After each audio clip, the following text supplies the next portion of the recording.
I'm going to do something a little bit different. Welcome to the next video on the 87 L9000, by the way. As you can see, it's not done, but it's real close. So I have been, I guess the word might be thrashing on this thing most nights this week and, well, most of this weekend. Got up early, worked late to do all kinds of things. And rather than show you bit by bit and pan back and forth and me yapping about what I'm about to do, I'm not very good at that kind of, I'm not very good at taking that kind of video, and I'm not very good at editing that kind of video. So I thought instead, maybe what we do is just give you a once over, especially now that we're in the home stretch of this build. So I'm gonna take you around and let's see what we did in the last few days. All right, so we're gonna start at the front of the truck and move from there. This thing is at ride height right now, by the way. And what that brings up is that my front axle is still controlled by my dual acting toggle switch on the dash, and I got a corresponding air gauge. But I have gone ahead, one of my bigger projects I've done, tackle this one today, is I have gone back to the automatic leveling valve. So I refabricated a, it's not bent by the, well, it is bent, but it's bent on purpose. You can see a little twist in there. Welded a stud to the axle, replaced this stud. It's all on bushings and new fittings and lines. And then this is our pilot dump valve. So I retained the gauge, so we extended the 1/8 inch line back here, so I know what my bag pressure is. We got the pilot line coming back and just extended other lines and made it work. So that's pretty awesome to not have to worry about that inside the cab. We got a sweet rear license plate. That was the most minor of everything I've done. I got the lights on just because it looks cool, right? So that was the big deal back here. So everything, that switch is dead in the cab, and we are running purely off of, and you can see that's our ride height in the rear. And nice pinion angle, which is what I wanted. Didn't want to have to compromise pinion angle and worry about what it was doing. So you can see as we come around, we've got the cab skirt lighting all wired up and done. Ran into some problems with the air tank mount. So that's what those are hiding, really, is the air tanks. And the mounts are in the way, because of course I didn't look at that when I nice and perfectly spaced my holes for the lights. So we made it work. Let's just leave it at that. Oh, I bypassed. We've got our air power lines are all, of course it likes to twist, but they're all up and done. I don't remember if that was last video or not, but they're hanging out of the way and done. Our cheapy storage box is mounted and done. Again, it's a cheapie, but it'll do for this truck. You can see right back here, we've got, I got to seal the grommet with the grommet still, but we've got our rear cab work light is on and functional.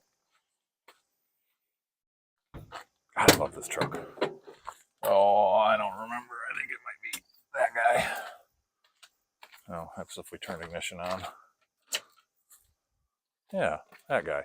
I don't know how helpful it'll be. I think it's mostly going to mirror off of this. It needs to be higher, but that's where I had a hole. And I apologize. We had to start a new video because when I turned the ignition on, it connected to stereo. So in here, you can see speaker grills. That was a pain in the ass. Don't ask me why, but it was. Got the ever important cowboy hat rack. That thing is freaking awesome. we fixed the air leak. That was a debacle. I knew I had an air leak on one of my shifter airlines, because if you recall, when I extended this shifter, I had to extend the lines, which meant I got a new kit, which gave me the bigger, I believe they're 5/16 lines, so a little faster range shifting that you gain by going from 8ths to 5/16. But one of them I didn't get tight down on the transmission because it's almost impossible to get to. But I got to it from underneath, tightened it up, and then I found I had another leak. That leak was in my main air feed, came right through here, and it sits just inside where my hand is, behind the motor, under the doghouse. On this truck, in order to get the doghouse out, one of the seats has to come out. Driver's seat is relatively easy. One airline, 4 mount bolts, and 2 seatbelt bolts. Make it pretty straightforward. So we pulled the seat, we pulled the doghouse. It actually just ended up being the fitting, just on the copper feed line coming from the compressor and the governor back to some kind of accumulation cans that was back there. But regardless, simple as taking a 7/8 wrench and tightening it down. So gave me a good excuse to wipe down the doghouse, and we completely vacuumed and wiped the floor while I was in there. So also, while we're in here, we got now this is manual style, old school style, guys. So, but we got our manual. Oh, see it? Yeah. We got our windshield squirters working. Replaced the bright switch, so brights are working.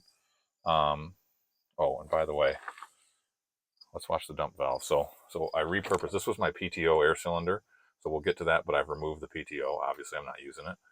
This is a dual acting switch, so this side doesn't do anything besides blow air out of a line. Maybe someday I'll use it, but here's our dump.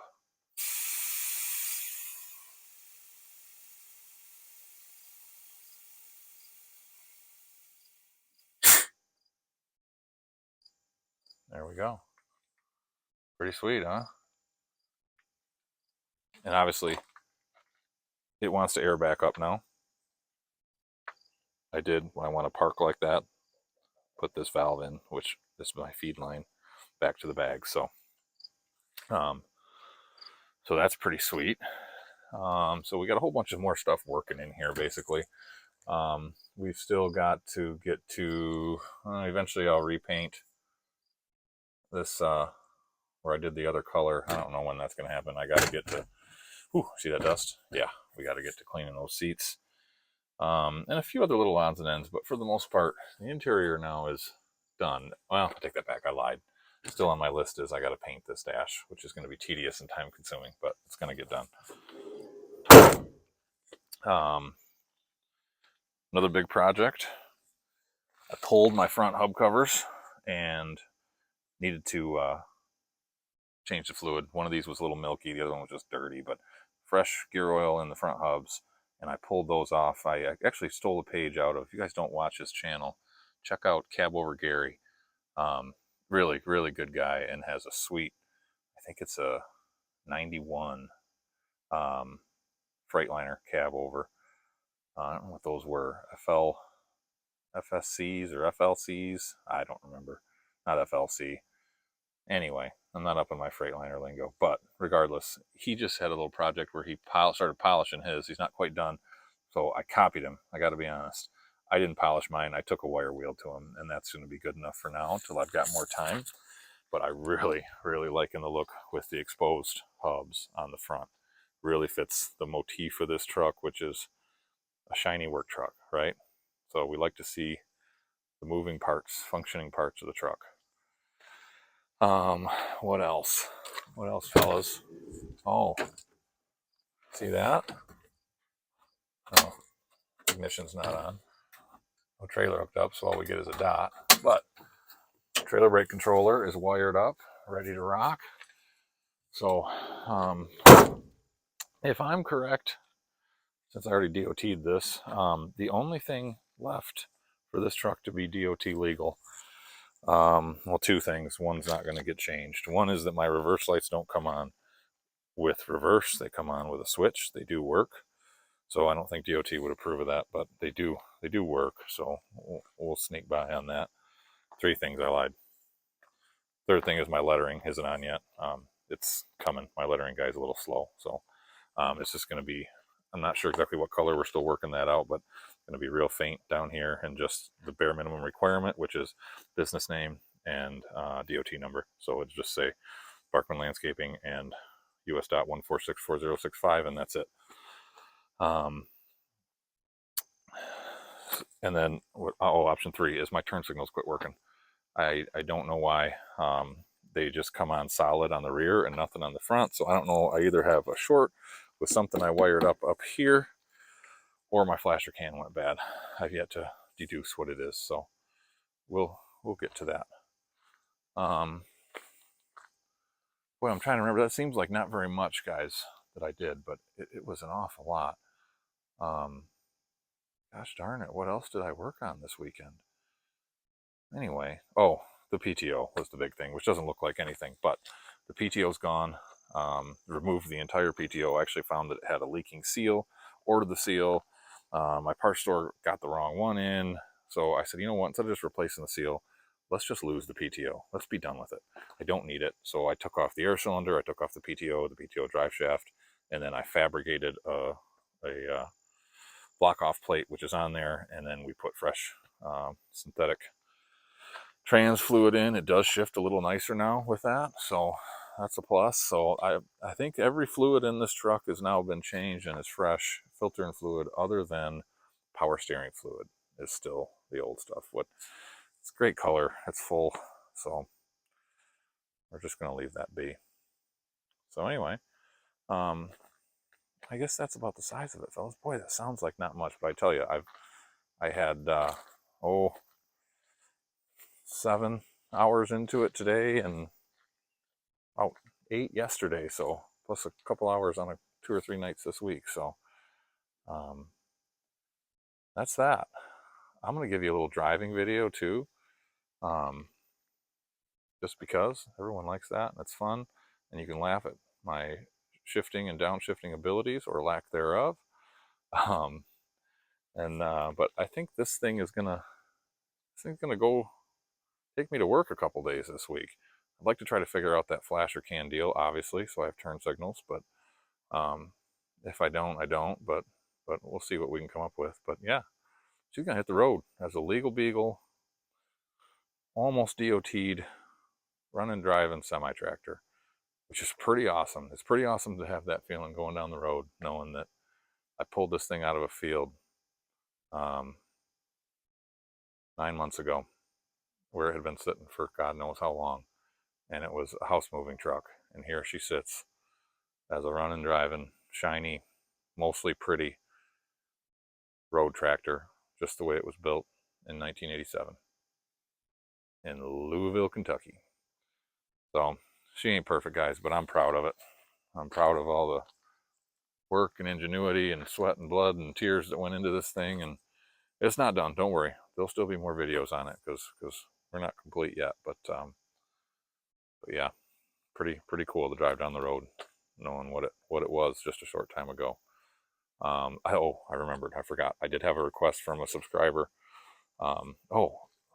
2 things. Okay, so we'll get to the request from one subscriber, but I had another subscriber who pointed out to me that that these door pockets, which are held in with a dual slit, with basically a rubber gasket, I just want to say that you were correct. They are incredibly tedious to put in, and the engineer at Ford, who thought that this was a good idea, there's a special place in hell reserved for them. I got it. And it actually, I got to be honest, I got to show you my boo-boo, my mistake. While I was pushing on that damn thing, these door catches are meant to slip off with a lot of force. Well, it slipped off while I was pushing on it. You see, we got a couple boo-boos there, and we got a boo-boo on the door. We got to touch up now. So that's why there's a special place in hell for the guy that designed that and couldn't just have freaking fasteners on there. But oh well, that's done too. So what I was getting to, though, because I'm scatterbrained, is I had a request. We're down on air just a little bit, but I had a request to hear the air horns, the roof-mounted air horns. So, as requested, here's what they sound like. My neighbors freaking love me now, I tell you what. So, I think that'll do it. let's switch you guys and gals over to a driving video, and I guess we'll save some of the juice in our 4 batteries. But yeah, hope you guys have a good week. Thanks for watching on this old hunk of junk, the process as it goes, and we'll be back next weekend with a little more work. Take her easy. Alright, well, let's see how long that phone will stay mounted to the windshield, or side glass, I guess.